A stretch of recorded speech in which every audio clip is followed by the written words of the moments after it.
Welcome back, everybody. This is Brothermutant here. Today we're doing a viewer requested build. This is a Vivisectionist Purist build, level 20. I am going strength-based build instead of the typical dex-based build. In my opinion, would be probably the better build in most cases if you're going to team with people. However, I do like being self-sufficient, and as such, the strength-based build is really going to lend itself to power. What does that mean? When you can't do sneak attack damage, you're still hitting like a brick shithouse, and that's the goal of this build.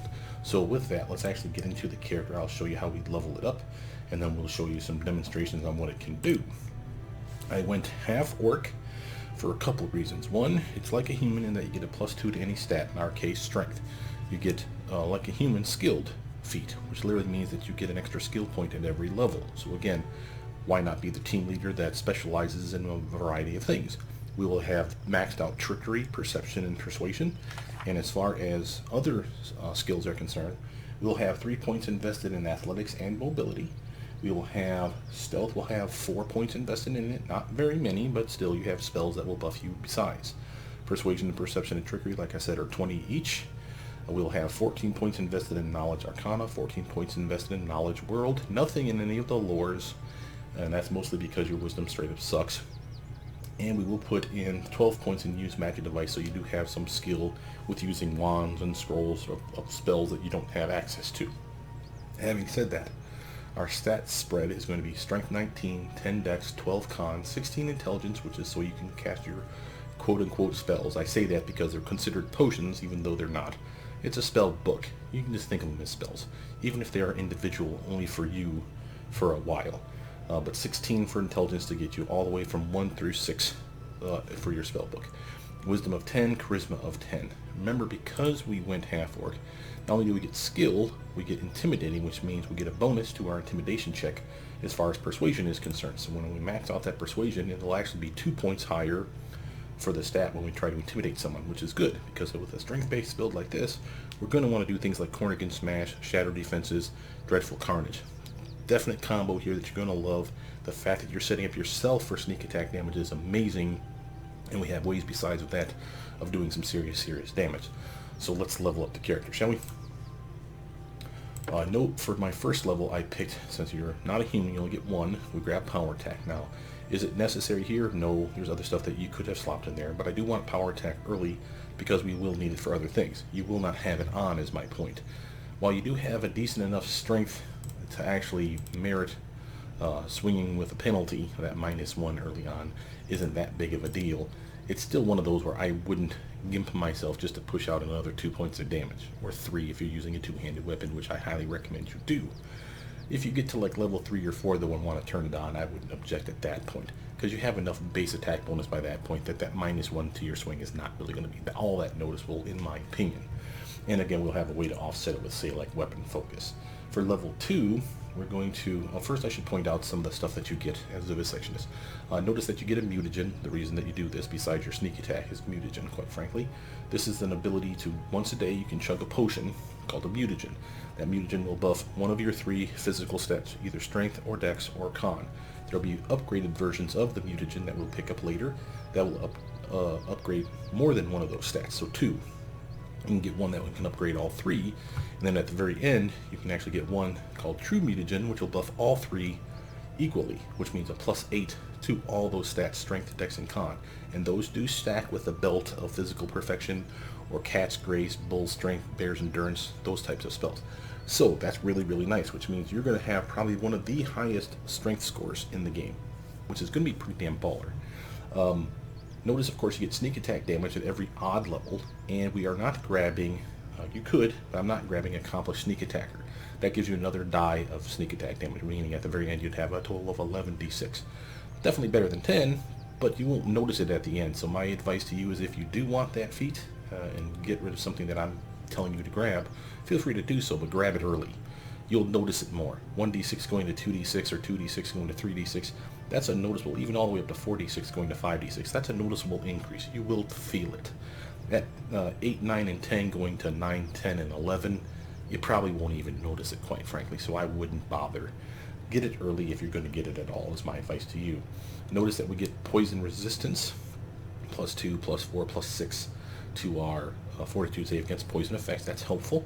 And then you get immunity to poison, which is extremely helpful because that will allow you to stand in things like Cloud Kill, which you can't cast without a wand or a scroll, of course, or Stinking Cloud, for instance.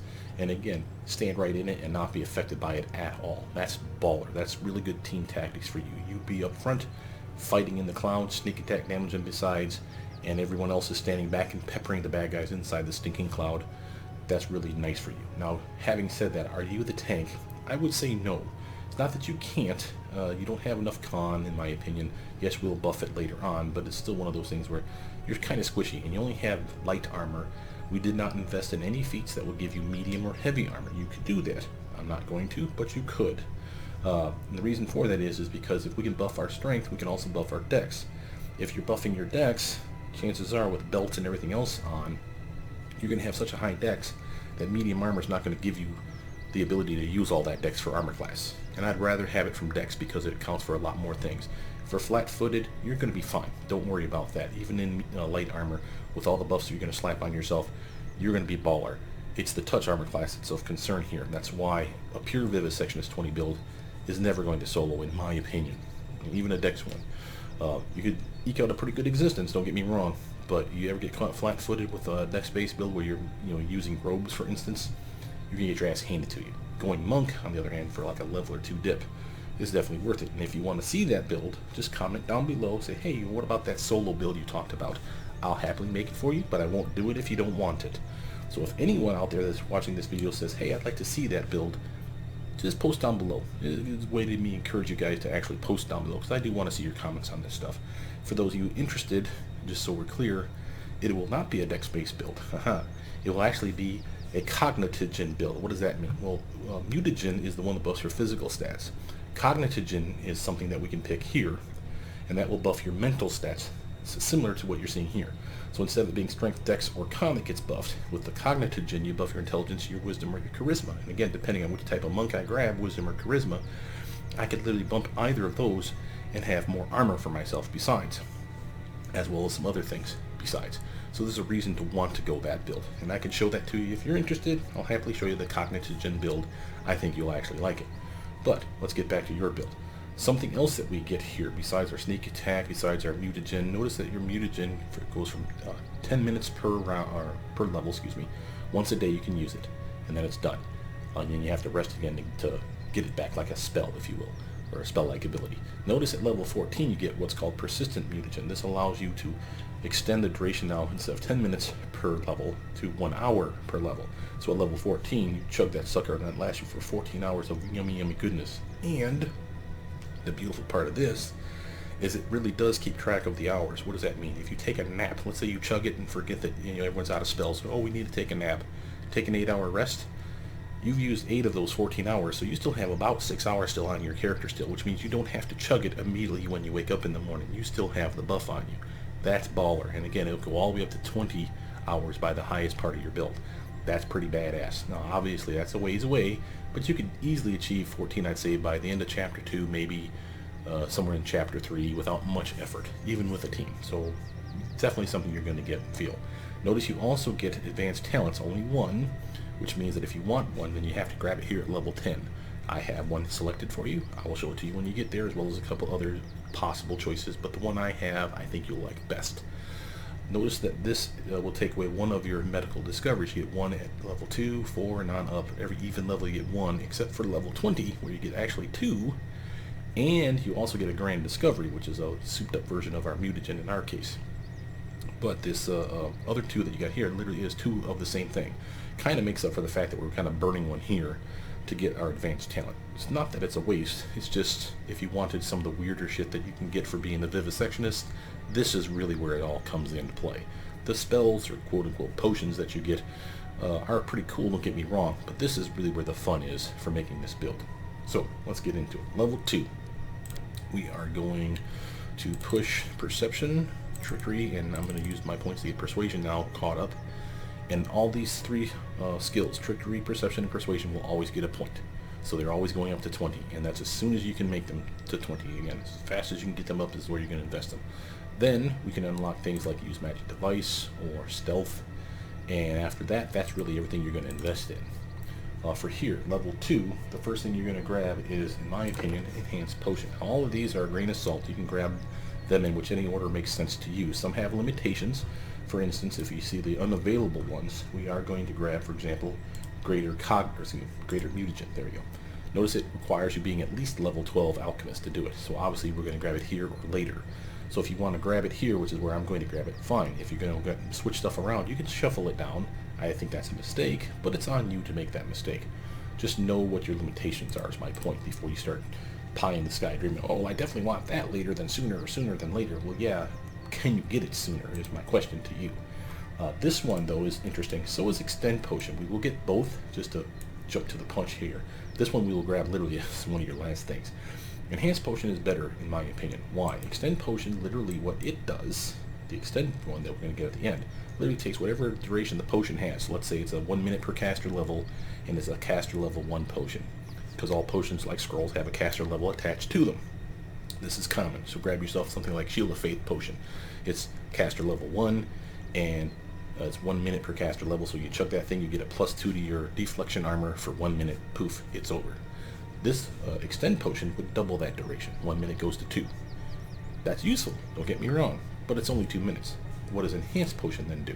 Enhanced Potion takes your Alchemist level, which is a Vivisectionist level, whatever you are, 2, 3, 20, whatever it is at the time you chug that potion, and if it has a caster level associated with the potion, it's now equal to whatever your Vivisectionist level is. So again, go to that same potion we just talked about, the Shield of Faith. It's caster level 1 innately in the potion, but because you picked this, now you're casting it though you're level 2. What does that mean? Again, if it's 1 minute per caster level, you're caster level 2. So now it lasts you, 2 minutes, just like Extended Potion did, right? And when you're level 3, now it'll last you 3 minutes, which is then better than Extend Potion. And 4 minutes, 5 minutes, and you get the idea.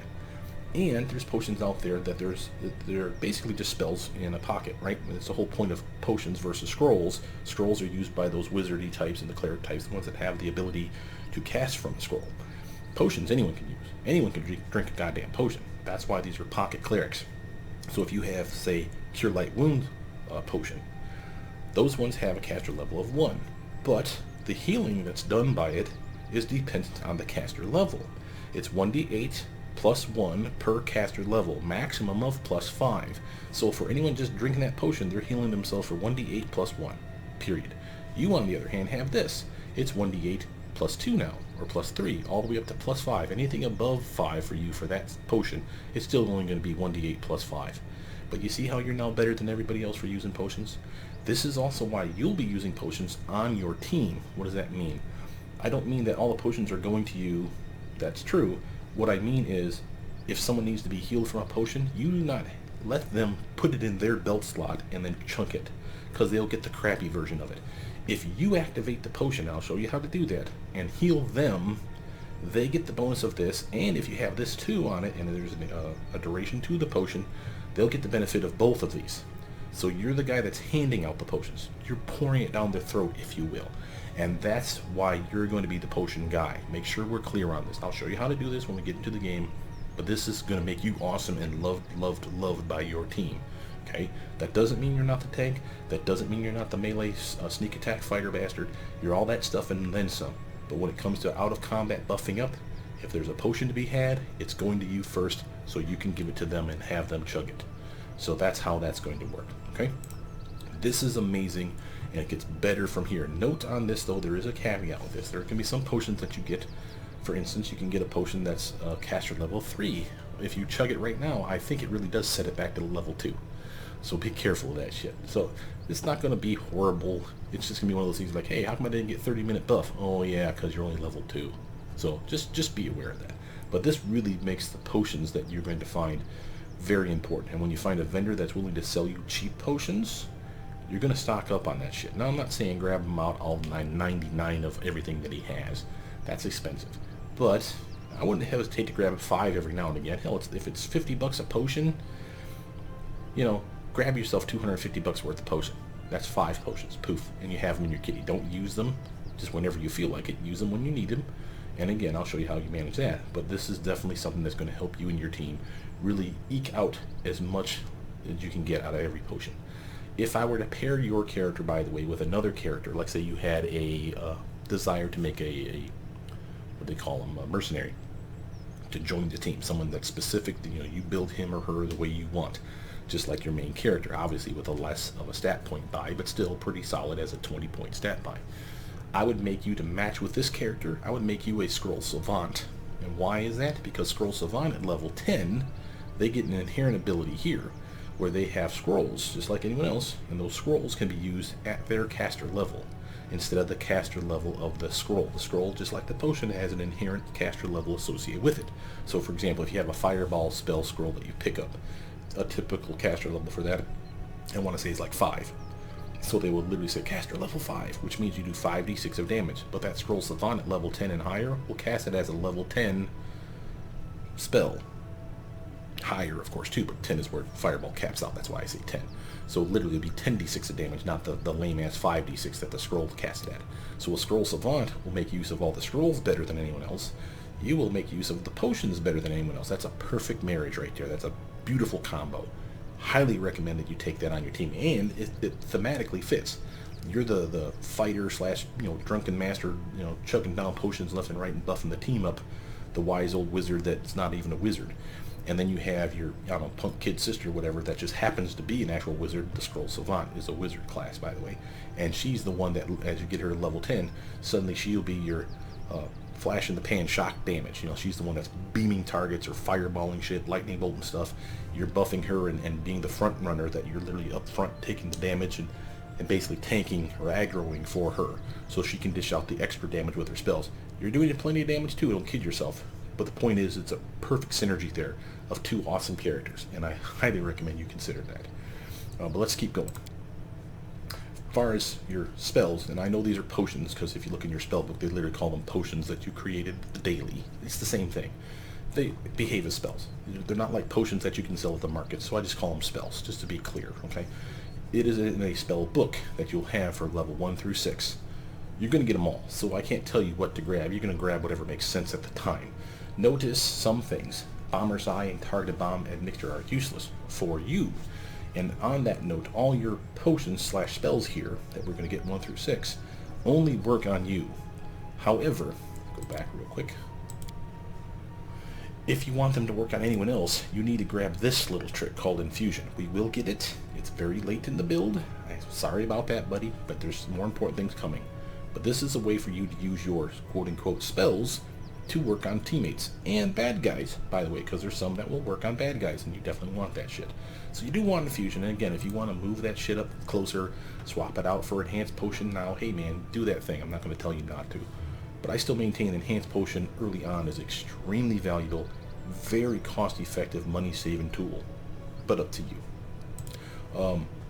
Having said that, though, if you do grab Infusion, you could slot these, and while they wouldn't benefit you per se, if you have Infusion, I can cast these on, say, oh, I don't know, how about Jubilost?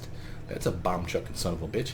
And this way you have use of your level 1 slots in a way that will help your teammate, and your teammate will just rock it because he'll use his spells for things like True Strike. On that, if you have Infusion, you can cast things like Shield and True Strike on other teammates. So if, let's say, you have that Scroll Savant, that maybe she's a beam-casting son of a bitch, just like Octavia loves to be. Or hell, maybe you just got Octavia on the team, and she has one last spell.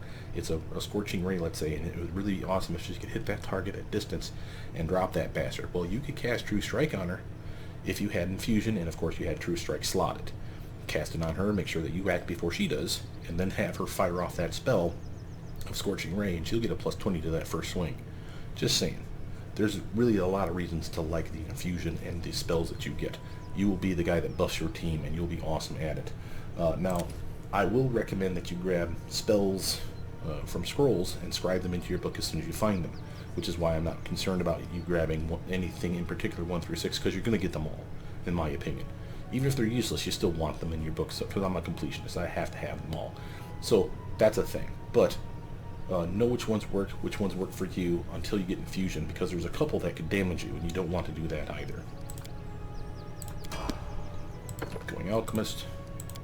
More sneak attack damage, perception, persuasion, trickery, always up. And I'm going to unlock stealth.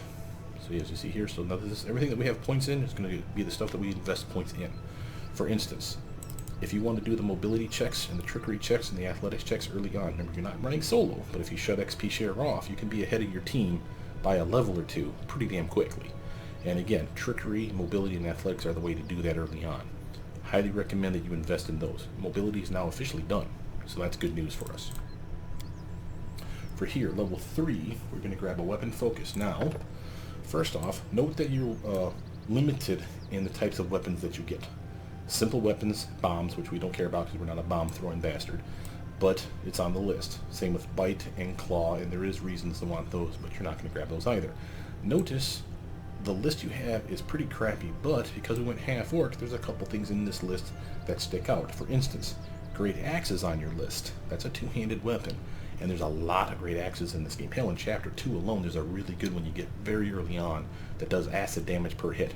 You will love this, and it will be awesome. Highly recommend you grab it. Note, great axe also crits for 3 times the damage. Another reason you will love this one. If you're not liking that, I would highly recommend that you grab, where is it? Falchion. This is another one we get for being half-orc. Otherwise, it wouldn't be on your list. This is another two-handed weapon, a big-ass freaking sword. This thing is so freaking baller that instead of critting and doing more damage like ×3 like the great axe does, it's still the ×2. However, the crit range is 18, 19, and 20, so that's the best crit range out there.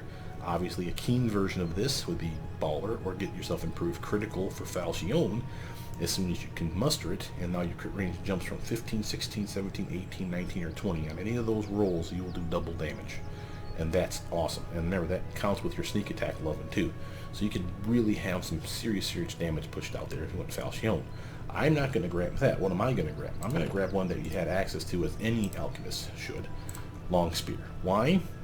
6-foot range is why. It crits, it does 3 times the damage just like great axe does, and it's a two-handed weapon, so we still get more damage with power attack, your high strength besides, so it still meets all the requirements, and I love that extra range.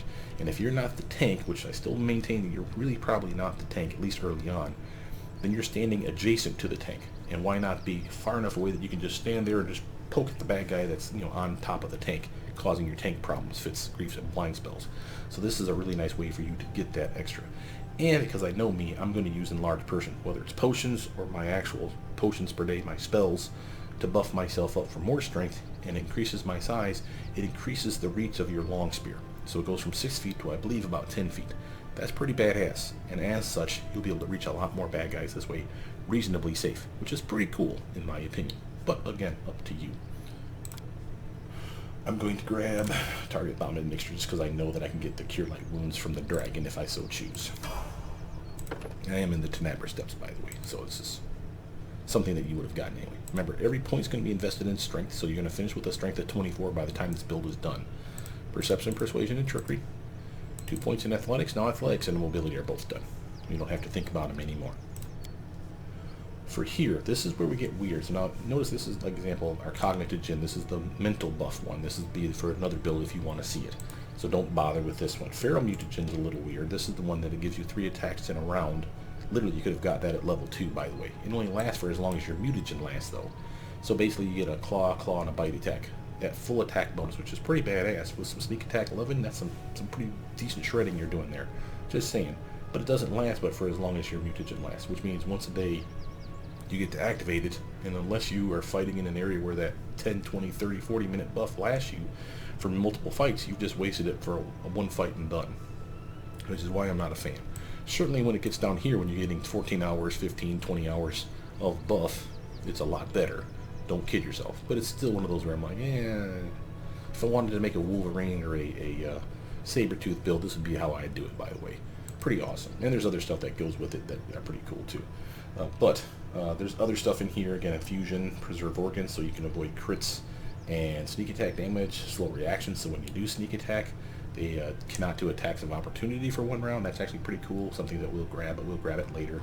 I'm going to grab something called Combat Trick, and I'm going to grab it 3 times in a row. And this is the only reason why this build is as good as it is, because I have 13 feats that would have to be normally picked up here. Then you only have 10. Even with a human, I only get 11 of those 13, so that's kind of suck. So where do I get those other ones from? Combat Trick. So what are we going to grab? Well, this first one here is actually one that you probably don't think is that important, and it definitely isn't. It's not something you're going to use itself. Cleave is a ability that you click it and you'll attack. If you hit that guy, then you basically hit someone else within range. Remember that long spear? You have longer range. That's another reason for liking long spear. The reason for this, though, is because it sets us up for other feats that we're definitely going to get for this build. Remember I said we're going to do Cornigan Smash, Dreadful Carnage, Shatter Defenses for this build, because you're a strength guy, why not do that thing? Set yourself up beautifully for sneak attack damage. We're also going to set yourself with some improved cleaving finish. What does that mean? If you kill a guy with your little stabby spear, then you're going to attack another guy within range. And if you kill him, you're going to attack another guy within range. And if you kill him, you're going to attack, yeah, it's just going to continue to attack guys until you either miss or they don't die. As long as they're within range and there's another guy that you haven't hit yet, you're going to basically attack in a goddamn circle. So in one combat round, you could have infinite, well not infinite, a massive number of attacks in a round where sneak attack damage could be applicable to every one of those attacks. That's pretty badass. I'm just saying, there's a reason to like this. And again, only a strength-based build gets to pull this shit off. One of the reasons that I like this strength-based build. For here, notice we got level 2. Notice that I'm hiding the others, which means that if there's something still in level 1 that you really wanted to get because you're not going to get that scroll, you know that none of them exist out in the game, oh, maybe you really want a Bomber's Eye and you know it's not going to drop, so just pick it. You can do that. You can go backwards. But I normally shut off other levels and just focus on the newest level. And again, as you see these scrolls that show up, you will always try to scribe scrolls into your book. You'll get a familiarity with what's available. And again, you're kind of a pocket cleric. Not until you get Infusion, but when you get Infusion, you got Lesser Restoration, baby. You got several of the cure spells at your beck and call. You'll have Delayed Poison, you'll have Remove Disease and Remove Blindness, I think is on your list. Lesser Restoration and Restoration will be on your list. There's a lot of things that you're going to be able to do that's going to be extremely teammate helpful. Fine example of one right off the bat, though, for yourself is Barkskin. Solid protection. These potions are expensive, so if you actually buy the potion, it's like 300 bones a piece. And yes, you do have them just like you have this, so that's nice. I would keep those in waiting and just use from your list because they're cheaper. But this is a solid buff, +2 to your natural armor enhancement, so the same as that necklace. Obviously, whichever is the best number is the one that wins because they don't stack. Keep that in mind.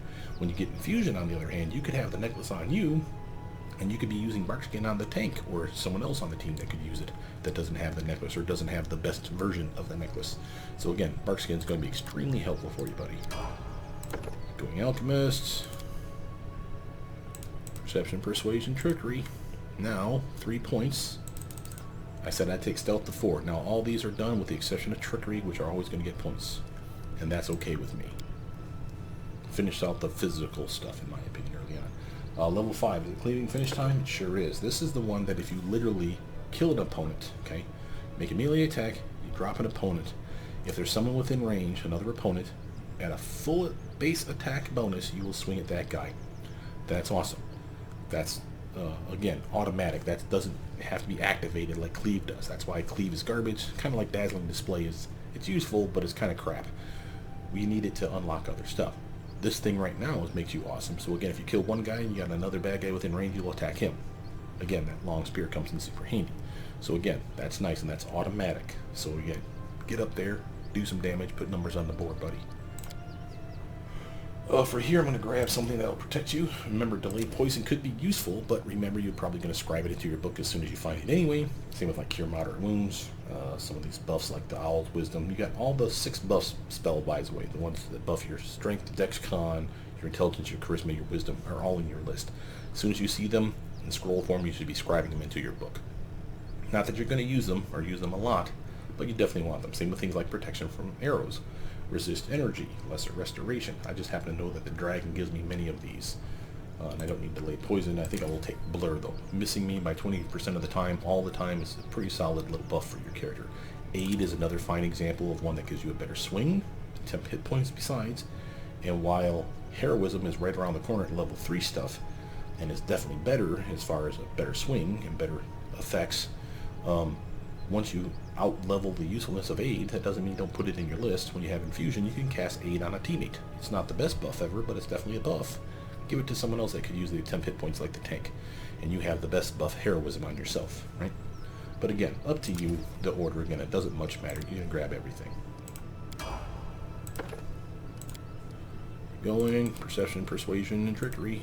Now, when I start working on Arcana, World together, side by side, and then whenever I get 3, because I get 2, I get 3, I get 2, I get 3, whenever I get the third one, I'll slap it into Use Magic Device.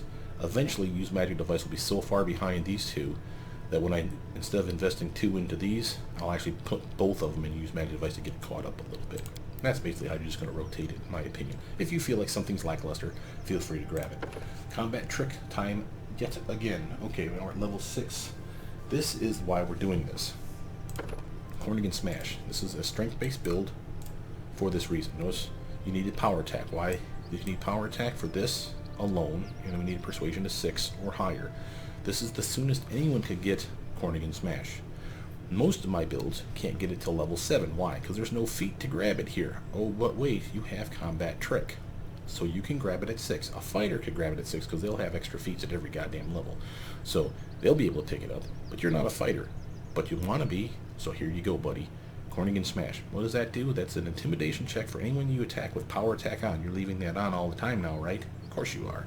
Extra damage, baby. And with a two-handed weapon, remember, instead of it being -1 plus 2 to your damage, -1 to the swing, it's -1 to the swing plus 3 to the damage because it's a two-handed weapon. So it's a long spear, so you're doing more damage every chance you can thanks to your strength and power attack. This, when you attack them with power attack on, the target, and only the target you hit, as long as he doesn't die, he gets intimidated, potentially. You do a check on his DC check, which is based on his will, I think, and his level, his hit dice. But basically, we're going to push this persuasion through the roof. It may not land every time, and some guys are going to be immune to it. But if you can, you're setting them up for being shaken. What does shaken do? It's like a -2 to their swing. It's easier for you to hit them because we're about to get shatter defenses, and if they're shaken, they're considered flat-footed to you. That's right, sneak attack lovin'. For single targets, eventually AoE's version for you is coming later. But Corning and Smash, as soon as I can get it to you, here you go. From here, I'm going to grab... Oh, let's get scene visibility. That's a fun one. And again, you don't have blind fight on this build, so this is a nice way to make sure you have that. Level 7. Perception, persuasion, and trickery. And 1, 2, and 3. From here, level 7, we are grabbing Dazzling Display. Another one that is pretty much garbage. This has been nerfed, just so you were clear. If you watch other people's videos, you'll see that they're firing shit like Dazzling Display off like boom, like it's a regular attack. They changed it to a full round action. So it literally takes a full round of you and farting out a big cloud to scare everyone. Still amazing, don't get me wrong, but you really have to set it up. So it's kind of annoying. It doesn't go as fast as it used to. That's okay. It's still needed. We needed to get Shatter Defenses, and we'll need it to get Dreadful Carnage at level 15, which is as soon as I can get you that one. So it's useful. You're just probably not going to use it, per se. You just need it. For here, now we're at level 3 stuff. Notice the weirdness that you got in here. Here's our heroism. We're definitely grabbing it. But we have more cure spells. Communal spells, by the way. Remember, you don't have Infusion. They should activate on you, because they all do, without Infusion. But because it's communal, I do believe it blooms out still like it should, and it could therefore protect your team. So even if you don't want Infusion, make sure to grab these communal spells. I fairly certain they do work. You can't cast it on a teammate. You still have to cast it on yourself, so just make sure the team, or whoever you want to buff, is near you. So that's a thing, but definitely worth looking into. Going Alchemist, more strength, perception, persuasion, trickery. 1, 2. Now, combat trick again. This is the last combat trick I'm taking for you. Sorry they were front loading it, but it's important to front load this shit because you want them as soon as possible, I assume. Here's your Shatter Defenses. Now what does this one do? This is the one that literally, if they're shaken, scared of you, which is that intimidation check coming from your Corning and Smash, single target of course. So if you're fighting a guy, you poke him once with power attack on, you do the intimidation check. If he's scared of you, now he's shaken. That's this category here. So any of these work, but this one is what you're setting up. And then every attack after that that you dish on him, he's considered flat-footed. So sneak attack, sneak attack, sneak attack, sneak attack, sneak attack should be there. Doesn't mean they're not immune to sneak attack damage. Doesn't mean they're not immune to shaken or frightened. If any of that applies, then that's not going to help you one bit. Still pretty awesome, and again, Shatter Defenses can be set up with other people's spells. For instance, so if someone scares them with like a fear spell, for instance, they're shaken, frightened, or panicked. And again, your sneak attack potential is there. Definitely the flat-footed potential is there. So again, there's a lot of ways that this can go, but we're setting it up where you're self-sufficient. That doesn't mean your teammates can't help you. From here, I'm going to grab myself haste. Who doesn't like more attacks around, you know what I mean? Here's Alchemist level 9. More sneak attack loving, perception, persuasion, and trickery. 1, 2, 3. And now you're seeing he's a little farther behind than these guys, so I'm going to put 2 points in here the next round, or next level. From here, level 9, we're going to grab Great Cleave. Again, not one that you really particularly want, but it's setting you up for something better in the future. It's a standard action, you make a single attack, blah blah blah blah. So you literally have to click on Cleave, or in this case, Great Cleave. And if you hit them, you basically do an additional attack on the next guy. And if you hit him, you do an additional attack on the next guy. So it's a hit until you run out of dudes or you miss. Just saying. Pretty cool. This one's not great. It's not the worst thing ever, but it's not great. Notice that there's an armor class penalty, which is another reason to hate it. But you're going to have decent armor, so I'm not too worried. The reason you need it, though, is because Great Cleave is going to open up soon for improved cleaving finish. That's automatic. So you kill a guy, and then you attack the next guy. You kill that guy, you attack the next guy. You can just lop heads off in a goddamn circle with your sneak attack loving, man. And your two-handed weapon swing, a falchion that's critting all the time, too. Could be awesome. Again, I went long spear for extra reach. Up to you what you're going to grab, though. From here, I'm going to grab myself... And again, remove blindness, remove disease. Like I said, you're kind of like a cleric. Notice one of the few damaging spells you actually have is something like Thorn Body. One that you activate on yourself gives you thorns, and if they attack you with any kind of closed weapon, melee weapon, whatever, or sorry, unarmed strike or natural weapon. So like wolves attacking you, they will take damage. 1d6 of piercing damage plus 1 per caster level. So when we get maxed out at 15 or higher, they'll be taking 16 to 21 points of damage every time they bite you. It's not that bad. Just saying. And if you went monk, which you're not, but if you did, something I'm going to exploit on my other build, you do unarmed strikes, you do 1d6 of piercing damage with those strikes. Just a little bit of extra damage on top, just saying. Kind of cool. Doesn't last long, but it's definitely solid. Keep going. Alchemist. Here we go. Perception, persuasion, and trickery. And these two are going to use magic device to get him caught back up. He's not going to keep up with them all the way to the end. Now is where we do cool stuff. Now first, this is our advanced talents. Notice some stuff opened up. You had to have advanced talents to be able to pick this stuff. This is the one I'm going to grab, but I'm going to show you some others. This is the one that anytime that someone takes sneak attack damage from you, they'll take a -2 to their strength. Now some characters will be immune to the sneak attack damage and therefore it won't work.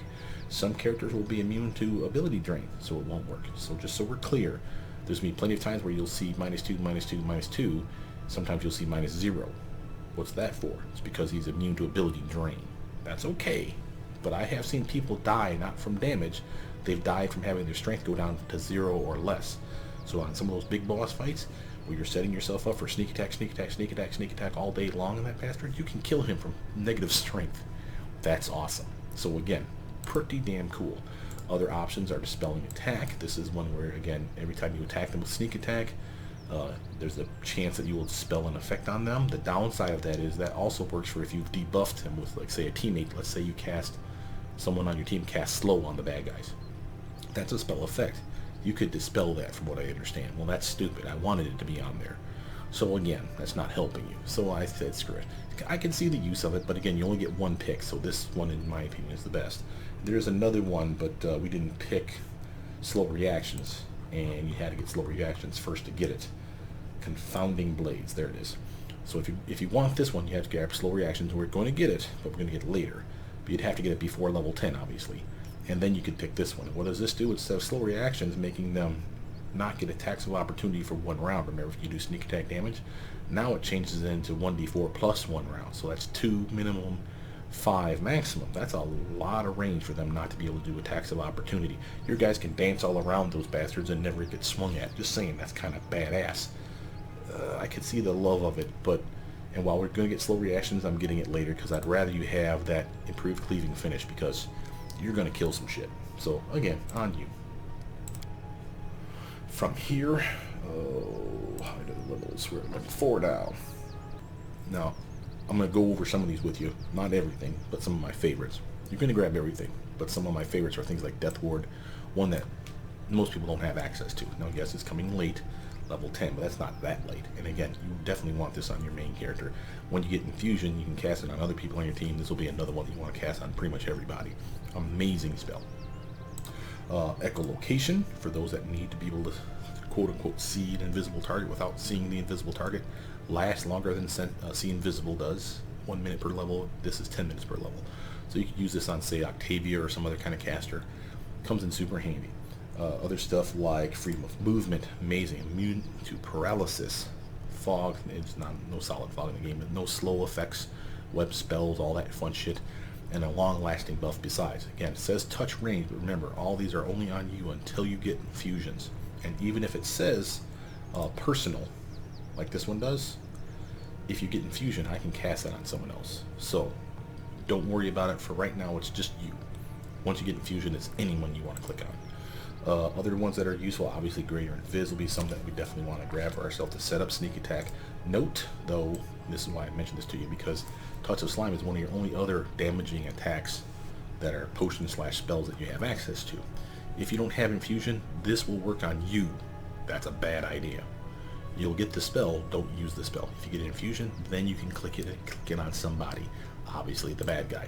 It's not amazing, but I'm just saying, don't think, hey, I'm going to make sure his con goes down. No, you'll make your own con go down and you'll be pissed at it for that fact. And remember, this is not just poison, because you're immune to poison at level 10, but it's also disease. So even if you're immune to poison, I think you can still screw yourself over. So be real careful with shit like this. Keep going, and again, here's your poison immunity. More sneak attack damage, perception, persuasion, and trickery. 1, 2, 3. Proof cleaving finish. This is as soon as I can get it for you, buddy. Our attack bonus, we could have got it, sorry, I take that back. We could have got it sooner. Could have got it here at level 8. But we would have had to get Great Cleave and all this other stuff sooner, which means we would have had to push back things like Shatter Defenses. And I'd rather you have that, because quite frankly, Shatter Defenses / Dazzling Display / Cornigan Smash is a really good combo. And again, at 15, you're going to get Dreadful Carnage, which makes it an AoE combo. That's going to be awesome. But right now, this is pretty solid build. And already you'll be up front, reasonably tanky at this point, even with light armor on. With all your buffs besides, you'll be pretty badass. And you'll be crushing skulls and kicking balls. Moving on, I'm going to grab myself that Death Ward because I said I wanted it. Actually, you know what? I'm going to grab Female Movement. That's a rare spell. If you can't find that as a scroll, you definitely want to pick these up. That's the only advice for spell picks that I can suggest to you. If you know you're having a hard time finding something, don't wait for it to drop. Just say, no, I want freedom of movement. Grab that shit. Grab it as soon as it's possible. More strength, better chance to hit, more damage. Trickery, perception, persuasion. Arcana and world. Moving right along. Level 12, we are picking up now our Greater Mutagen. As soon as I can get it for you. This is the one that's a +6 now to your physical stat of choice. +4 for another one. So instead of just being a +4 to say just strength, it's now +6 to strength, +4 to either dex or con, your choice. Now you could do dex 6, strength 4, dex 6, con 4. That's on you. But the point is you have choices. That's awesome. And it's 2 stats now that you're increasing. I would obviously recommend strength and con. But if you want extra armor, you know, and you're wearing light armor, right, your dex is kind of crap. So strength and dex is not the worst combo ever either. Still, strength is your bread and butter. So I'd almost always put that as the highest one. But notice that your natural armor bonus went up. Instead of being +2, it's now +4. That's pretty cool. Now notice that anytime that you buff any one of these stats, you're taking a penalty to the opposite mental stat. Buffing strength lowers your intelligence. Buffing dex lowers your wisdom. Buffing constitution lowers your charisma. So since this buffs 2 stats, 2 of your mental stats are going down 2 points. And if it's strength, which is probably the go-to, at least one of those is going to be strength, right? Then you've just penalized your intelligence. Remember, your potions or spells per day are based on your intelligence. So make sure to have intelligence gear to buff your intelligence above the 16 it's at. Otherwise, you're going to lose spells every day. That's going to suck. The Greater Mutagen's going to be nice, and now it's lasting for 12, 10 minutes, 120 minutes, 2 hours. Once a day, you can cast that on yourself. Level 4. I'm going to grab myself... Oh, I'll grab the Touch of Slime just to show you how it actually works. The guys we're fighting are going to be immune to it, so it doesn't matter. Alchemist. Perception, persuasion, trickery. And 1, Now, what we got here? We have 13. This one is on you. I can get improved critical for my spear would be what I'd grab. If it's a Falchion, you're definitely grabbing it now or sooner, in my opinion, because more crit potential, more damage potential, right? I'm not going to grab an improved critical till the very end. That's on you. I'm going to grab something that gives you better trickery and persuasion, two things that you specialize in, as well as perception, obviously.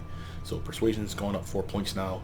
Trickery's gone up 4 points now, so you're better at disarming traps, picking locks, getting free XP, and your persuasion's gone up, which means your intimidation check has gone up 4 points. Just saying, pretty nice upgrade.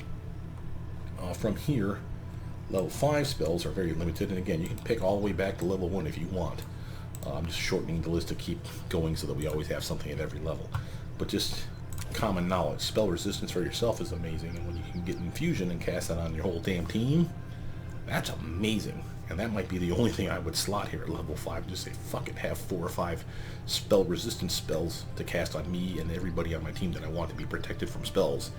That'll save your team a lot of headache. Notice, now we're getting our persistent mutagen. Now it lasts for 1 hour per caster level. So 14 hours now. That's a nice big buff for you. Perception, persuasion, trickery, 1, 2. From here, 14, we're going to grab Infusion finally. I know it's late. It's not that late. You're around chapter 3, I'd say, if you're around 14. If you shut off XP share for people that aren't on the team, you shut off XP share for people that didn't do the skill check, you're probably getting real close to this by 13, end of level 3, or chapter 3, maybe somewhere in the middle of chapter 3. You'll be level 14 with no problem. So you'll have this and it'll be useful for many, many, many levels of the game. Note, now that you have Infusion, some other things stick out, like spells that are normally just affecting you, now you can cast that on anybody. So if you want to turn someone into a goddamn rock monster or a fire elemental, hey buddy, have fun. If you want to turn someone on your team into a bear because they ran out of spells, looking at Octavia, she is kind of a candy ass, buff her up and turn her into a bear. You can totally do that shit because you have Infusion now. So any of your spells can work on your teammates, and some can actually work on bad guys, so be real careful who you click. Keep going. More snake attack damage. Persuasion, perception, and trickery. And 1, 2, and 3. Now, I have what? I'm missing something. What am I missing? Oh yeah, Dreadful Carnage time. Boom. This was as soon as I can get it to you. It has a requirement of a BAB of 11. This is when you get a BAB of 11. So it's as fast as I can grab it for you. Amazing. Now when you kill anybody, however you kill them, doesn't mean with your weapon, could be with an acid flash you threw in their face, it could be a spell that killed them, a wand that you killed them with, it came from you, you killed them, you'll explode with a massive intimidation check AoE style, similar to when Dazzling Display goes off. So you'll constantly be killing guys, you'll constantly be fearing dudes, and as a result you'll be setting yourself and your team up for things like Shatter Defenses and Snake Attack damage. Just saying, it's going to be amazing. So you're going to love doing damage now. Not that you didn't before. I'm going to grab something back here. Echolocation. Just because Stone Skin. Just because I know I want it. Alchemist. And by the way, Stone Skin and Communal Stone Skin are the same. Obviously, Communal being AoE. And the Communal Stone Skin is better in that it only uses 10 Diamond Dust to buff you and everyone that's in that circle. Stone Skin is single target. And as such, use 5 Diamond Dust, so that's wasteful, you would think, right? Well, but Stone Skin lasts longer than Communal Stone Skin. Communal Stone Skin lasts for, I think, 10 minutes and that's it. Whereas Stone Skin lasts for, I think, 10 minutes per caster level or an hour per caster level. So the point is, the Stone Skin still has an appeal to me because it will last, the buff will last longer. So if I'm tropsing through the damn forest or whatever, looking for bad guys, I may not find them anytime soon. Where if it's a definitely solid, hard fight, and I know I'm like walking into a cave where I know that like I've saved scum and I found, oh shit, there's a shit ton of bad guys in there, they're going to eat our lunch. Well, I'll use Communal Stone Skin at that point because 10 minutes, that fight will be over and well under 10 minutes, and you'll probably even lose the buff. Because remember, Stone Skin has it's kind of like a force field, buddy. It absorbs a certain amount of damage up to a maximum. After that maximum is reached, the spell is over. It doesn't matter if it has 10 minutes left on it, 5 hours left on it, 1 second left on it, it pops, so to speak. So, If it's a 10-minute buff and that's all you need is for this next fight that everyone's going to basically take a beating, that's 10 hit points for you and your team is the way I look at that. So communal stone skin is definitely useful. I just like stone skin too. Again, you're going to grab everything, so don't trip. More strength, more perception, more persuasion, more trickery, and I'm going to use magic device up a little more. Alright, we are grabbing here at level 16. Slow reactions. Remember, this is the one that if you are sneak attack damaging someone, they cannot do attacks of opportunity for 1 round after you sneak attack them. So if someone on your team dies, let's say the tank, up front you sneak attack the boss, normally you would not try to cast AoE healing spells to heal him up, because what happens when he gets healed? Well, that's right, he stands back up. What happens while he's standing back up? Attack of opportunity. Boom, he goes right the fuck back down. You just wasted your heal. Not if you've done this to the bad guys. So if there's only one main bad guy and you slow reaction that son of a bitch down, feel free to AoE heal that son of a bitch of your own back up. He'll stand back up and you just keep sneak attack, sneak attack, sneak attack on the main guy. He will not be able to attack him as he's standing back up. That's awesome.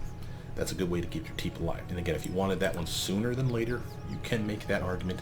I don't know what you'd shift around. Remember, this one has to be here, and I like these 3 as soon as possible. But it's up to you. And if you wanted it, let's say here at 12 instead of Greater Mutagen, and move Greater Mutagen back, yeah, you could convince me of that. You could swap it out way the hell over here with Enhanced Potion. I don't think there's there's no requirement to it. You just have to be able to do sneak attack damage. So you could have had this here at level 2 if you wanted. But again, then when you grab Enhanced Potion, see what I'm saying? It's kind of on you. I picked it in the way it makes sense to me. Now, if you thought level 5 was cool with all its neat stuff, level 6 is even more badass. We have Dragonkind. We have a bigger elemental body. You got Heal, Legendary Proportions, which is like Enlarged Person on crack. Transformation, True Seeing. Eye Bite is one of your only quote-unquote attack spells, not one of the other ones. I don't know if this works with Infusion or without Infusion, because you always cast it on yourself anyway. And then what happens is you get a toggle that you can select a person with it, and you debuff that person. So it may not need Infusion for it to work. I don't know that. If you notice that you're debuffing yourself, if you didn't grab Infusion, let's say, and you're debuffing yourself with this spell, then don't use it. This is the only advice I can give you. I haven't tested it, so I don't know. But it's a decent spell. Again, you're going to grab everything. But I'll remind you, we have Infusion, which means I can turn someone into a dragon on my team when they run out of shit. I can turn someone into an earth elemental like the main tank and watch her just club someone to death as a giant fucking rock monster. I can make someone extremely large and watch them grow for strength and con, as well as armor and damage reduction and all the cool shit that you get from having this spell on you. This is a badass spell. I can get transformation on someone like Octavia when she runs out of spells and basically turn her into a fighter, because again, I have Infusion. I can buff her this way. I can give True Seeing to anybody. You get my point. You have a lot of cool shit that you get to do here, so I'm just going to start grabbing stuff. Note, by the way, you can also heal your team now that you have Infusion, or yourself if you didn't have Infusion. But this is an amazing heal. You definitely want to grab that one. Matter of fact, no, let's grab that first. Probably better for you to have a good heal in your pocket. Keep going. Perception, Persuasion, Trickery. 1, 2, 3. This one's almost done. I'm going to grab level 17 now. Now this is the one that, again, you can slide this around up here. Intimidating Prowess. You could have grabbed that instead of Deceitful. Swap them around if you so choose. But this is the one that turns your strength into intimidation points for persuasion checks. Only for the purpose of intimidation, but remember, that's what you're doing with your Cornigan Smash and your Dreadful Carnage. It's all an intimidation check. So this really pushes your intimidation check through the goddamn roof, because your strength is not only amazing, you're, I assume, buffing it up with your mutagen, right? Why wouldn't you be? So again, you'd have like a +6 to your strength. That's another +3 to your intimidation check, just because you got that little thing on. So I'm just saying, that's pretty nice. From here, let's be able to turn our teammates into dragons, because that's cool. Going Alchemist. Perception, Persuasion. Those. Now use magic devices officially finished. From here, level 18. Oh, I forgot to grab. Sorry. Forgot to grab Trickery, so it's not finished. My bad. Level 18, you're going to grab yourself your one and only Preserve Organs. Why do I say one and only? Because you could grab this one 3 separate times. This is the one that's 25% each time you grab it to be immune, to have a chance to be immune to sneak attack or crit hits. So if someone would have done sneak attack damage to me, they'll say, oh, sneak attack, and then it'll roll separately, 1 through 100.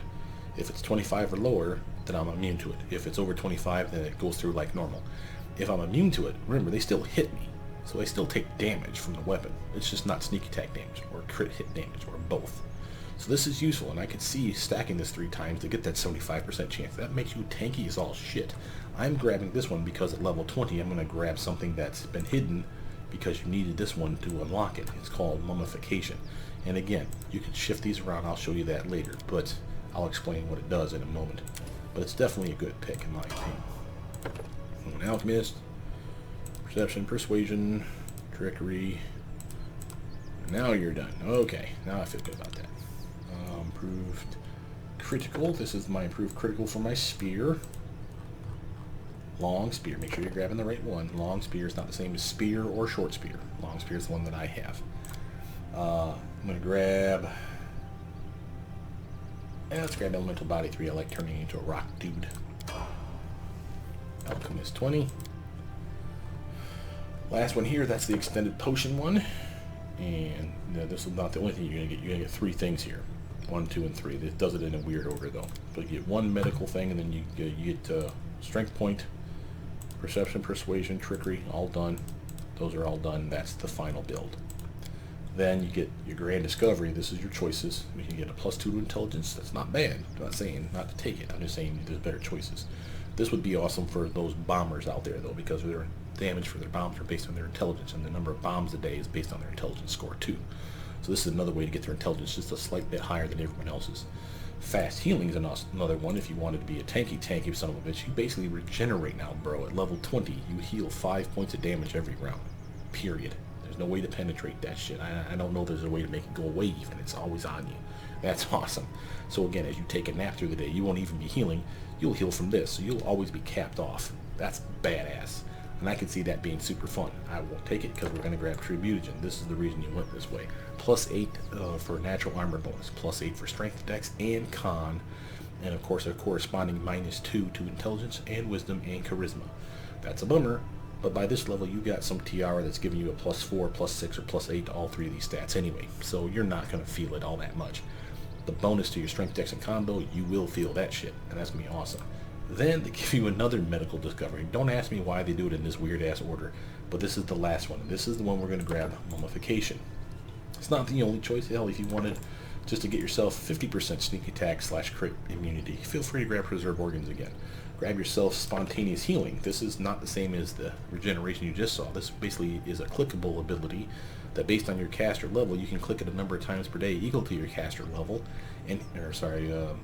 equal to half your caster level, so 10 times a day. So you could heal yourself every day of 50 points of damage. 5 points every time you click it. There'd be 10 clicks available to you. And it's something, I guess. I can't seem to care. But it's there. I'm grabbing Mummification because of what it gives you. What does it give you? Well, first, know that you needed Preserve Organs to get it. We got that way here.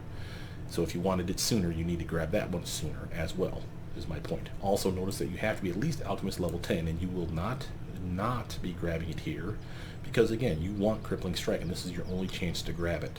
So you can grab it here and on, in my opinion, if you want to grab Mummification. I'm just grabbing it at the end because I do know I want it. Well, why would you want it sooner? Well, obviously, it's utility. You're immune to cold, paralysis, and sleep effects. Period. The end. Note, immunity to cold is a big, huge immunity. Well, there's not a lot of cold damaging bad guys in the game. That doesn't mean your teammates can't cast cold spells, and if you're the front-running tank at that point, have them do Cone of Cold behind your ass while you're grouping everyone on you, and they just Cone of Cold, Cone of Cold, Cone of Cold. You're immune, and they're just constantly dishing out damage to all the bad guys around you in a circle. I could see that being awesome. There's plenty of bad guys that paralyze you. It's why you can't solo this game very safely. You're immune to paralysis, bro. Just saying, having this sooner could be awesome. But again, what would I move around? Again, on you. I still maintain for your damage potential, you really wanted these sooner than later. Same with the Enhanced Potion. Same with this, has to be there. And Greater Mutagen and all this stuff can be shuffled around, I suppose. You could do some jiggling around. But this is really good. And, you know, not getting it as soon as possible. We even had another category, by the way, we didn't take. That's Gran Mutagen, just to show it to you. This is the one that buffs all 3 stats. True Mutagen's best. But this would be one that you could have grabbed at level 16 here, but it's a +8 to one stat, +6 to another stat, and +4 to the third stat, and +6 natural armor bonus, not +4 like this guy is. So again, it's an upgrade, but this one's still pretty good. And you know, getting this one here, Gran Mutagen here is okay, but I'd rather just wait and grab the best one. You know what I mean? Because once you get the best one, are you ever going to use Gran Mutagen or Greater Mutagen? Hell no. This is the best one for a reason. You're definitely slapping that shit on you. So it seems silly to keep grabbing each upgrade, especially since True Mutagen doesn't require you to grab either of these things, Gran Mutagen or Greater Mutagen. So, you know, I'm happy with Greater Mutagen until we get True Mutagen. Up to you, though. Last spell pick. Let's get some of that transfer. No, let's do Beast Shape stuff. That was fun. But again, you're going to get everything. Now, just before we go into the actual dungeon, to show you some stuff as far as gear. Click your character. Do type. There we go. So look at your weapons. Notice anything in red we can't use. Remember, you don't have any skill in anything other than simple weapons and the stuff that you get for being a half-orc. So you can be a club guy. You can have yourself a long spear, which is what I have. One of the reasons I grabbed long spears is because I knew he had a corrosive one too. But again, that's not the reason to grab it. I grabbed it because, again, 6-foot range, crits for 3 times the damage. It's a really nice weapon. And it's a two-hander. You can wield a dagger. I'm not recommended, but you have that option. You got a falchion because you're a half-orc. This is the one that's got that huge crit range, and it's a two-hander. Here's your great axe. There's a shit ton in the game for great axes. And again, two-hander, crits for 3 times the damage. Solid choice. Great club. May not be amazing, but if you want to do some bludgeoning damage, here you go, bro. You have your crossbows, of course, like everyone else. Maces to javelin if you want to throw something with some strength bonus to it. There you go. That's actually kind of cool, especially since you have a long spear. I could see having my ranged weapon be a javelin, quite frankly, so you could look like you're throwing your spear at distance kind of thing. But it's up to you. And again, there's all kinds of stuff here. There's not a lot of choices, but you do have enough to pick from that you don't need to get martial weapon proficiency. If you did, you'd be opening up the world to all kinds of cool shit. And anything that's an orc weapon is considered a martial weapon to you. So you'd be able to use the double orc axe, whatever. I don't know that there's a ton in the game, but there could be some badass ones in there. I'm just saying. So there's plenty of reasons to want martial weapon proficiency. I just didn't do it. Having said that, why is my character's name Superior? Because I went with a gruff voice, and he's constantly screaming, "I am superior!" Which just, I don't know, it just seemed funny to me. Now let's load up the actual game. I've been into the depths already, and I got to a place that I wanted you to see. And this is just because the bad guys aren't so weak that they just die instantly from a swing, because that's just cheat. So I went a few levels down, is my point. And I got you some potions so we can show you some tricks. So here's our character. Notice that I'm buffed up like fucking crazy, because that's what you're going to do, man. Chugging potions, casting your potion spells, whatever on you. Your spell book, I've already added to it. Talk to the dragon, grab some Cure Light Wounds, Cure Moderate Wounds, Lesser Restoration. I got Resist Energy, Delay Poison. So again, as you find scrolls or buy scrolls from vendors, check them on your main character first, see if he can actually scribe it. If he can, give it to him first, preferentially, I'd say. That way your spell book is always awesome. And again, some, I don't have a ton, but I have plenty, and enough that I can show you a few things. Now, remember, we have Infusion. This is the same exact build. I have Infusion. Here's our True Mutagen. Okay. Notice, here's my True Mutagen already on me. How do I have it use a day? You only get it once a day. How do I still have it on me? That's right. Because it lasts for 1 hour per caster level, so it's a 20-hour buff. I've taken a knee 2 times already, bro, and I still have a 3-hour, 43-minute buff of this on me. So I could still cast this on me right now. It doesn't stack with itself. It just resets the clock back to 20 hours. So I don't need to. I'll just wait. Maybe I'll finish this dungeon in that 3 hours. We'll go exploring somewhere. I'll have that in my back pocket so that when we get jumped in the middle of nowhere, plug True Mutagen. Just saying, don't waste them. Use as much of the buff as you can. If you just want to have the buff on you, like not, round the clock, feel free to chug it every time you get it. You'll have another 20-hour buff on you. Just saying. Notice, when we talk about potions, you're going to be the potions guy. So you'll have potions down here. Notice that they have an arrow on them. This is how I told you you're going to be the potions guy, where you're pouring it in their throat. If I were to just click this, it assumes it means drink it. If it has the arrow on it, it means that I can do this, click this now. This is the spell Vanish, which is what this potion is. And I can either click me or my picture, and again, I'll still drink it. But if I click anyone on my team or one of the pets, I can give them the potion. This is how you can heal the pets in the game without having a healing spell. You can use potions of healing, but by basically clicking the arrow, clicking on the heal icon, then clicking the pet, you'll heal the pet. You'll be like, hey, drink this. Chug. Oh, thanks, buddy. And he'll get a little health heal. And remember, the health heal will be the best possible health heal you can give them, because your potions are getting caster level equally your caster level maximum. So again, here's my example. Cure Light Wounds normally is caster level 1. Why does that matter? Because it heals 1d8 damage plus 1 per caster level. So again, 1d8 plus 1 for everybody but you. Because you have enhanced potion at level 2 or higher, you will be considered caster level of your caster level. So instead of it being 1, it'll be 2 or 3 or 4 up to 20. Maximum here though for this one is 5. So you're right, max this out at level 5 and beyond. So you're going to heal every time you drink this or you pour it into someone's throat. You'll heal them for plus 5 and then a random 1d8 roll. So 6 will be the minimum, 13 will be the maximum. That's way better than anyone else was going to do with that potion. That's why you're the potion guy. Okay? Same with things like Shield of Faith potion. Cheap, easy to buy, grab 5 or so every time you can. And not just keep to 5. I mean, literally, when you get in there and you have extra money, grab 5 of them. Then you'll have 10, then you'll have 15, then you'll have 20, then it'll go down because you'll use 5 to heal or to buff the whole damn party. Again, always have potions on your character. Can't stress enough. And I grabbed you a decent smattering just to show you some stuff. But notice that this potion for anyone else is just a normal +2 to their deflection armor class. That's the same as the ring that Tortuccio gave you. Remember, that's a +1 ring of deflection. Those don't stack. So the best one is the one that works.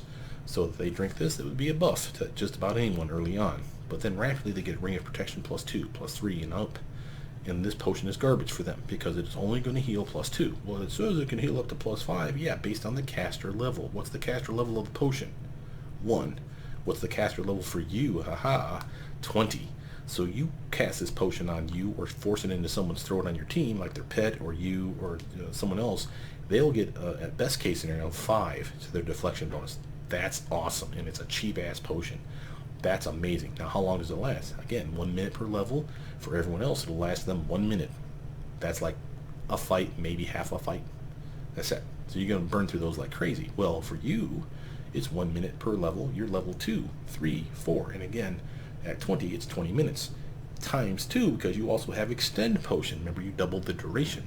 And again, if I pour it down your throat, as a Vivisectionist like I am, you will get that 40-minute buff, and you'll get a +5 to your deflection bonus from a cheap-ass potion. And if a vendor has 99 to sell, I'd probably eventually get around to buying all those 99. Why? I wouldn't waste them, but I would have them. And when a teammate needs a buff, remember, how much does a Ring of Protection cost? Well, a Ring of Protection +1 is not that much. It's like $1,000, $2,000. How many potions could that have been, bro? Just saying. Could you grab that 99? And again, a Ring of Protection +1 is kind of crap compared to this, because this is a +2. The Ring of Protection +1 is only a +1. So I'm just saying, if you look at the cost-benefit analysis of your potions versus the gear that equal the same thing, you can do the same with, where's it at? This one here, Barkskin. Okay, here's a potion of Barkskin. 300 bones per potion. It's pricey, little fucker, don't get me wrong. And again, based on anyone else, it's caster level 3, so it lasts them 30 minutes. They use it once and it's done. They get a +2 to their natural armor enhancement. And if it's level, for every 3rd level, they get another +1, which they won't get because it's caster level 3. So they get the +2 and that's it. You will get it at level 12 or higher. You'll be drinking this potion and getting the full +5 bonus. Or if you pour it down their throat, again, they'll get the +5 bonus. That's awesome. Now, how much does this cost? 300 per, so it's pricey. It's not something I'd use on everybody every time I get into a kerfuffle. You know, you're going to sparingly use these potions. But how much does a necklace of natural armor +5 cost? That shit's fucking expensive. Just saying, if I had to equip 6 or more teammates with that same necklace, which may not even be a possibility because the vendor doesn't have 5 or 6 of them just waiting in his fucking inventory. He probably has like 1. I'm just saying, if I'm going to equip everyone with the bestest gear for that shit, that's going to cost a crap ton of money. Why not just have 99 potions? You know, 100, let's see, what's 100 times 300? Let's just to round up 99 is what I'm doing. 300, 3,000, that's $30,000. That's pricey. Well, how much did that necklace cost? Probably like 18 grand. And that's for one necklace, not 6 for you and your whole goddamn team. So I'm just saying, maybe pricey if you're looking at it at the, oh gee, if you buy all 99 at once. That's why I say buy a few every time you get to the vendor. If you have the extra cash and you can splurge a little bit. Now, I don't say empty your bank every time, but if you're like, I got 10 grand, I'll buy, a couple grand worth of potions. And again, that's why I have 10 of this. Hell, I'll even grab potions that I know I'm not using on me. Because again, I can pour them down my friend's throat. Give Octavia an armor class bump, as well as a dexterity bump, and a size penalty for them swinging at her, because she's teeny tiny now. Hell, give this to, was the little Lindsay. Give it to Lindsay. She'll be super teeny tiny. It'll be hard as fuck for them to hit her. Her dex will go up. It'll be easier for her to hit them because they're big ass and big heads. And she'll just be shooting them left and right with her little crossbow. That's awesome. And again, she'll get the full benefit of it for many, many minutes because I'm the one pouring it down her throat. And the casting time is not one full round because it's a potion, which means you just chug it. So that's bullshit. Don't even think about that. You just, hey, Lindsay, drink this. And remember, how do you get them to drink it? You literally click on the arrow. So on this build, what I would always do, even if I'm going to drink it myself, like I'm going to do to go into this room here, if I want to go invisible with Vanish, I would click this arrow, click this, then click my portrait. Just get used to that habit. Clicking on who you want to click on. That person will get it, and then I get that buff. Notice, it's not only Vanish at maximum, which Vanish can only go caster level 5, by the way. So it's 6 seconds or 1 round per caster level. So caster level 5 would be 5 rounds, so that's 30 seconds. Notice you have it for 60. Remember, we have Extend Potion too. So again, lasts longer for us. But the second you attack, it goes away. So it's just gives you a little more utility than anyone else. I can spot out the room a little bit. Remember, everyone else will only have it for 6 seconds. It's a second away from being off of anyone else. You have 55 seconds of just standing around, dilly-dinking around and doing what you want. Oh, look, I managed to find 3 bad guys because I had just a little bit more use of Vanish than everyone else. Right now, these skeletons would have turned on your teammates that would suddenly be visible and pouncing on those bastards. You're still invisible as far as the game is concerned. I'm just saying, there's reasons to like this, and Vanish is a cheap-ass potion. Something I normally just like sell it for like 5 gold just to get rid of it out of my damn pack. Hell no, not for this build. You're keeping that shit, because that's money. Cast it on you, cast it on Octavia. Remember, sets up sneak attack and sets up flat-footed, which is still useful even if you're not, like they're immune to sneak attack. Still sets up shit. So again, extremely useful. Remember, you have a long pole. Out of my we have way. power tacked on, and this is our cleave Dazzling Display. And by the way, when you get Great Cleave, it never changes the name. It's still considered Cleave. So if you activated Cleave, it's activating quote-unquote Great Cleave for you. I never do that. I just have it in here just to show you have it. Same with Dazzling Display. I would never just pump my fist in the air and stand there for a full round. It used to be there was a normal action, which there would be much faster to cast it. They changed that because that was cheating. And I can see that. It's still useful, especially if you're invisible like this, because I could scare a big group of dudes because they don't even know I'm in the room yet by doing Dazzling Display, and then the fight officially starts once I Dazzling Display their ass. So I could do that, but that's, again, silly. I'm just happy just to catch them for some sneak attack low. And boom! Kill those 2 dudes. How did I kill 2 guys with 1 swing? That's right, improved cleaving finish. See that right there? That's what just happened. You killed 1 dude, that's this guy here, and then you attack someone else within range.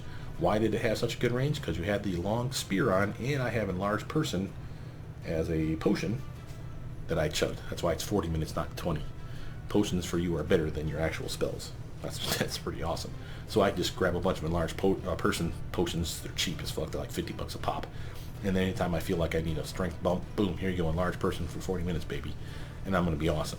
So again, it's easier for them to hit me because, I'm a bigger target, and it's harder for me to hit them, sort of, because I'm a bigger target, and they're teeny tiny.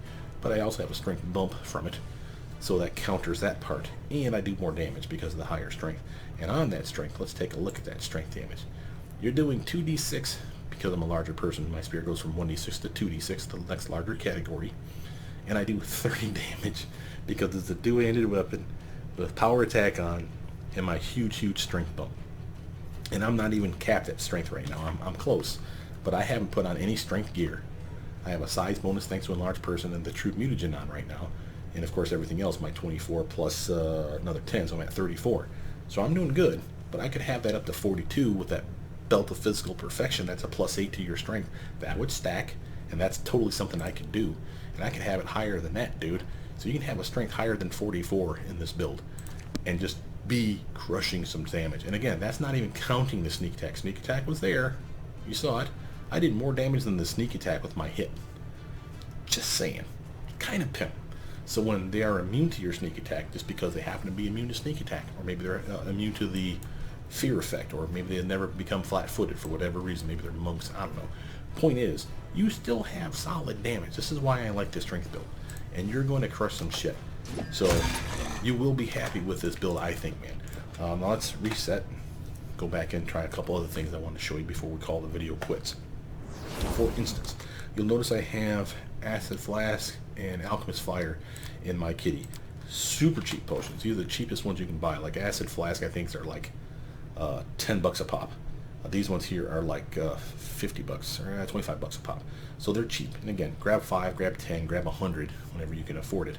Split them up, of course, so you have like, you're only taking like 20 or 50 out at a time. But always go back to your kitty or your treasure chest and load up on potions before you head back out into the world, right? But grab them. Why? You are a bomb expert, so to speak. So if you wanted to throw a bomb, like this Alchemist Flask or the Alchemist Fire, you can do so. Notice the damage, it's AoE. So the first guy that gets hit with it, the main target, it's considered a touch attack. See that? So it's easier for you to hit them for one. And it does 1d6 of fire damage or acid if you want the acid route, and +3. Where's the +3 coming from? Your intelligence modifier. So the more smart you are, the more points you get on this end. It's not worth making your intelligence through the goddamn roof, but it's interesting. Just saying, there's reasons to like that. And again, I could have done the same with acid. So again, well, you may not feel like, oh, I don't really have any potential other than melee. Bullshit. You have potions to chuck. You're fine. And notice on the swing, by the way, you get a bonus to your swing, because remember at level 1 they gave you throw anything. That's what that does, a +1. Now remember those spells I told you about at level 1 that were straight up garbage? These will not work for you. They don't help you one bit for chucking either of those potions. So don't bother. But again, if you wanted to cast this, for example, on Jubilos, the bomb guy, it would work on him, I believe. And I don't know if they both work. I knew back in the day one of these was busted and one was working fine. I can't remember which. They may have patched that and fixed it, but neither work for you. Try them on Jubilos. If one works, great. If both works, even better. And then maybe you can change your spell book to help him out a little bit, so he don't have to waste a spell pick on this, because he has better choices for what he needs to do. But he'll have the same spell book as you. On this, well, one last little point before we dip away from our Alchemist Flasks and our Acid Flask shit, is notice that I have, and again, click the arrow. Again, if you just click this, you'll use it. But I was going to use it on me anyway. But now that I'm invisible, just to show you one other fun little fact that I figured out the other day, let's use the acid one. Watch this shit. Sneak attack damage, bitch. I didn't even know you could do that with Flask, bro. I thought that was phony. And it's all acid damage or fire if I went the fire route. So if you really need to put solid acid numbers or fire damage up on the board, use your greater invis, baby, and start loading up on those potions and start chucking that shit into battle. You will hit them and it'll do decent damage. And again, I think splash damage is still applicable. But as you can see, we did a Dazzling Display because someone died. Remember, Dreadful Carnage. Doesn't matter how they died from your hand, just that they died at your hands. So I killed them with the Flask. I did a Dazzling Display. That's my intimidation check. That's their DC, and this is your roll. So if you see succeeded, then you effectively intimidated them. But these guys, sadly, are immune to intimidation. Another reason I wanted to show you that. So you don't see the pigpen stink cloud on it. It looks like a little tan shimmer on their aura around their body. You don't see that, that means they didn't get affected by it. So just because it succeeded doesn't do shit. These guys are straight up immune to that effect. Can't be intimidated, which makes sense, so they're undead. But my point's still the same. Know when that shit happens, because then you can't set up your own sneak attacks easily. Well, that was a weird ass roll. Here's the guy, 1 to 3, and 1d6 plus 3. So remember, the 1d3 is, the 1d6 gets cut back to 1. This is for splash damage. This is the guy that got the splash damage. And then the 3 is still from your intelligence. So that's the minimum I could do to somebody for splash damage, fire or acid. Of course, not counting resistances and shit like that. This is the maximum you can do to somebody with those bombs, which are crap. But with sneak attack, as you saw, they can be pretty damn huge. Just saying. So there's reasons to like that. I'll show you a couple other quick things, and then we call it quits, bro. What we got? Oh, here we go. Notice that you have your potions, your spells that we've picked for the day. Remember I said Infusion helps your team, right? Because you now cast your spells on your team. It actually lets you cast them on anybody. So here's Cure Light Wounds. Look what happens when you use a Cure Light Wounds potion on your skeleton. Remember, this is your potions, not these type of potions. This is our potions here. What happens when we do that? We heal them for damage, because that still works just like it should. So it's just like the spell, but it has to be an infusion. While 8 damage is kind of lackluster, Brothermutant, that's really not going to do a whole lot for me. Okay, granted, I understand that. And it's the worst version of the spell, Cure Light Wounds. Obviously, you have Cure Light, Cure Moderate, Cure Serious, and Cure Critical, by the way, just to show it to you in your spell book. Did I grab them? Oh, I didn't grab them. Ooh. Here's Cure Moderate, though. And again, they steadily go up in damage, is my point. So again, while, 1d8 plus 5 is not impressive, 2d8 plus 10 is not bad, and then when you get to Cure Critical, it's actually much, much better than you think. Still not solid. Okay, haven't convinced you? Okay, here's Heal Spell. Use that on, let's say, this really mean skeleton right here. What does that do? Oh, come on with that weak sauce shit. Touch attack, and I missed my dead horse's ass. I must have crit failed it. Yeah, critical miss. Boo! Screw you, bro. Alright, I'm gonna do it. Do it the right way. So let's say it's this skeleton. He's really the one that you gotta worry about. So you use your heal spell on him. What does it actually do? 150 damage max. There it is right there. 150 positive damage, because it's a 10 per caster level, maximum of 15 caster level. So 150 damage. Positive damage. If I healed, I could heal for 150 health. It's the same thing. It's reverse. That's why it works on undead, right? Because it's positive damage to them, positive health for everyone that's living. So obviously don't use that on Jathel. You'll kill her ass. But the point is you can really put a lot of those in your spellbook if you really wanted to. If you're fighting the undead, man, sometimes, healing the team is nice, but sometimes just killing something undead immediately comes in super handy. Just wanted to point that out to you. I'll show you one other little quick trick. The Legendary Proportions requires dinosaur bone, which I have bought a couple just so I have some so I can show you this shit. But this one I want to show it to you because A, you get even bigger. It doesn't stack with a large person. I want to show you that. So the strength buff, you see how it's size plus 6 for Legendary Proportions? It was a moment ago size plus 2 thanks to enlarged person, which was on you. So they don't stack because it's the same category. That's fine. The downside is there's no penalty to dex for Legendary Proportions, like enlarged person gives you a penalty to dex. Well, unfortunately, we still have enlarged person still on you. So you see, do not do enlarged person and then do legendary. Legendary is the best way to go. Enlarged person will just give you a penalty. It's just dumb. So just don't do it. I use enlarged person when I don't need to waste Legendary Proportions, because that's a level 6 spell, bro. But then look at the strength of that shit. You're at a solid 38. True mutagens as high as it can be. This is the highest size bonus I think I can give you in the game. I can give you another bonus from Polymorph if I turn into like a Earth Elemental, by the way, which we can do that, because you can still cast spells right now. Dragon form might even work too, because I don't think it's a size bonus. I think theirs is a Polymorph bonus, so I could turn into Dragon Kind 1 and get another strength bonus besides. And remember, I don't even have the belt of +8 on for my strength, so I could have my strength up to a 46 with just the belt on, and this right here, and more than that. So it's easy for you to get to a 50 strength, which is kind of fucking crazy, bro, because if you remember what you do when your strength bonus, you take away 10, so 38 goes to 28, and then take the 28 divided by 2. That's how you get this number. So if you had a strength of 50, take away 10, that's 40, divide by 2. Now you're getting a +20 here, dude. That's to your swing.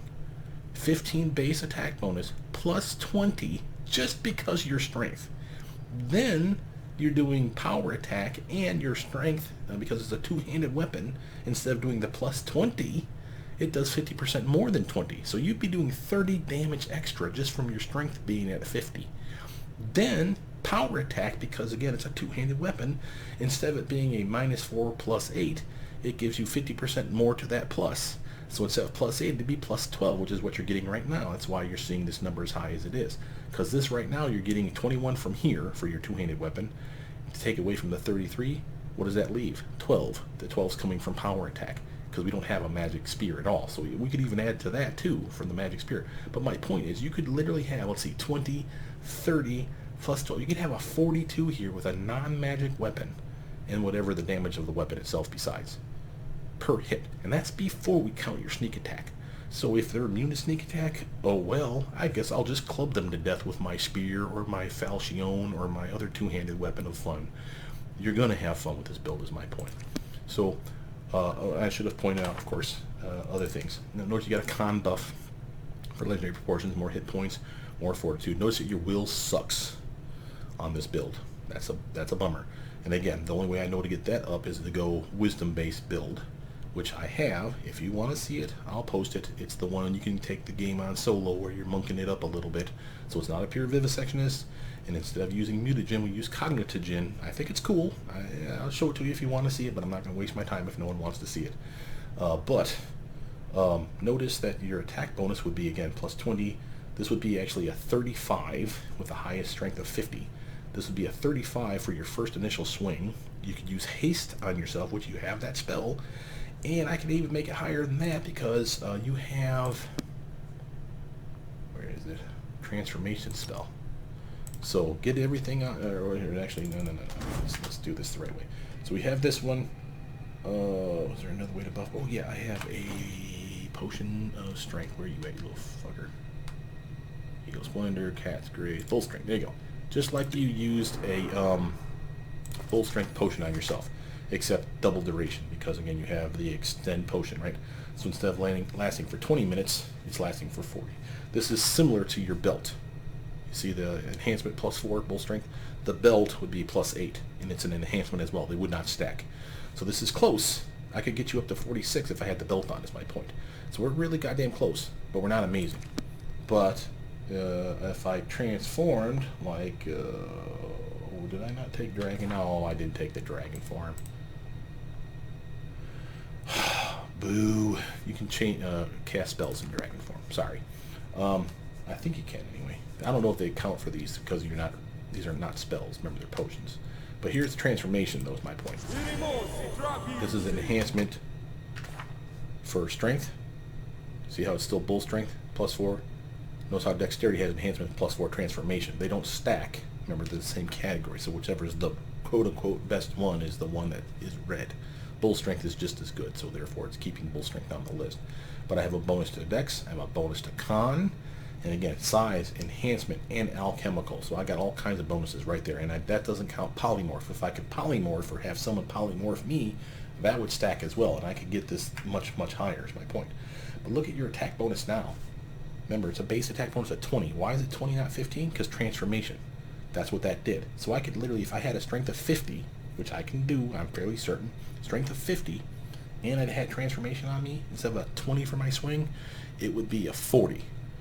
And then the next one would be, because you get 4 attacks, it'd be 40, it'd be 35, 30, and 25 for your swings. All 4 of them. And then, again, you could have haste still on yourself. So you could actually have 2 at 40. Just saying.